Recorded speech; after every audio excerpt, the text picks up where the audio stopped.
దీనికి సంబంధించి అసలు మొత్తం క్యాస్ట్ ఏంటి, రిలీజన్ ఏంటి, ఒక బ్యాక్గ్రౌండ్ చూద్దాం. భారతదేశంలో చాలా వేల కులాలు ఉన్నాయి. ఆ కులాల్లో ఎవరైనా ఏ మతంలోకైనా కన్వర్ట్ అవ్వచ్చు. వాలంటరీ కన్వర్షన్స్ అనేవి మన భారతదేశంలో చాలా కామన్, మత మార్పిడి అనేది. అయితే ఇక్కడ క్వశ్చన్, మత మార్పిడి చేసుకున్న తర్వాత మన పాత క్యాస్ట్, ఇంతకుముందున్న క్యాస్ట్ క్యారీ అవుతుందా? ఏపీలో కనుక గమనిస్తే కనుక మనం ఎస్సీగా ఉండి మతం మార్పిడి చేసుకుంటే బీసీసీ కేటగిరీ, ఎస్సీ కానీ ఏ కేటగిరీ నుంచి అయినా క్రిస్టియానిటీలోకి వస్తే బీసీసీ కేటగిరీ అప్లై అవుతుంది అనమాట. ఇది పక్కన పెడితే ఒకసారి మన క్రిస్టియానిటీలో కన్వర్ట్ అయిన తర్వాత SC ST atrocities act attract అవుతుంది అంటే అవ్వదు. ఎవరైనా సరే ఒక బేసికల్గా ఎస్సీ వ్యక్తి, ఇక్కడ ఒక కేసులో ఒక వ్యక్తి అనమాట, ఆయన క్రిస్టియానిటీలో కన్వర్ట్ అయ్యారు, తర్వాత పాస్టర్ అయ్యారు. పాస్టర్ అయిన తర్వాత ఆయన చాలా కేసులు ఫైల్ చేశారు.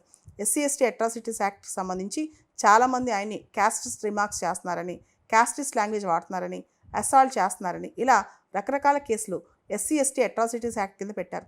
ఎస్సీ ఎస్టీ అట్రాసిటీస్ యాక్ట్ 1989 అనేది చాలా పవర్ఫుల్ యాక్ట్ అనమాట. ఈ యాక్ట్లో చాలా అఫెన్సెస్ నాన్ బెయిలబుల్ అఫెన్సెస్, అంటే బెయిల్ రావడం కూడా చాలా కష్టం అనమాట. క్యాస్ట్ నేమ్తో తిట్టినా, లేదా క్యాస్టిస్ట్ డిస్క్రిమినేషన్ చేసినా, లేకపోతే దానికి సంబంధించి ఎటువంటి వివక్ష చూపించినా, కుల వివక్ష చూపిస్తే యాక్ట్ వస్తుంది అనమాట. యాక్ట్ చాలా పవర్ఫుల్ యాక్ట్. ఇండియాలోనే ఎస్సీ ఎస్టీ అట్రాసిటీస్ యాక్ట్ అంటే ఆర్టికల్ 17 మనకు తెలిసి అబాలిషన్ ఆఫ్ అన్టచబిలిటీ, దాన్ని బేస్ చేసుకుని వచ్చిన యాక్ట్ అనమాట. ఇది యాక్ట్ చాలా చాలా పవర్ఫుల్ యాక్ట్. అయితే ఇక్కడ క్వశ్చన్ ఏంటంటే, ఒక్కసారి క్రిస్టియానిటీలో కన్వర్ట్ అయిన తర్వాత క్రిస్టియానిటీ క్యాస్ట్ లేదు కాబట్టి ఈ ప్రొటెక్టివ్ లెజిస్లేషన్ అనేది నీకు అప్లై కాదని చెప్పి హైకోర్టు చెప్పిందనమాట.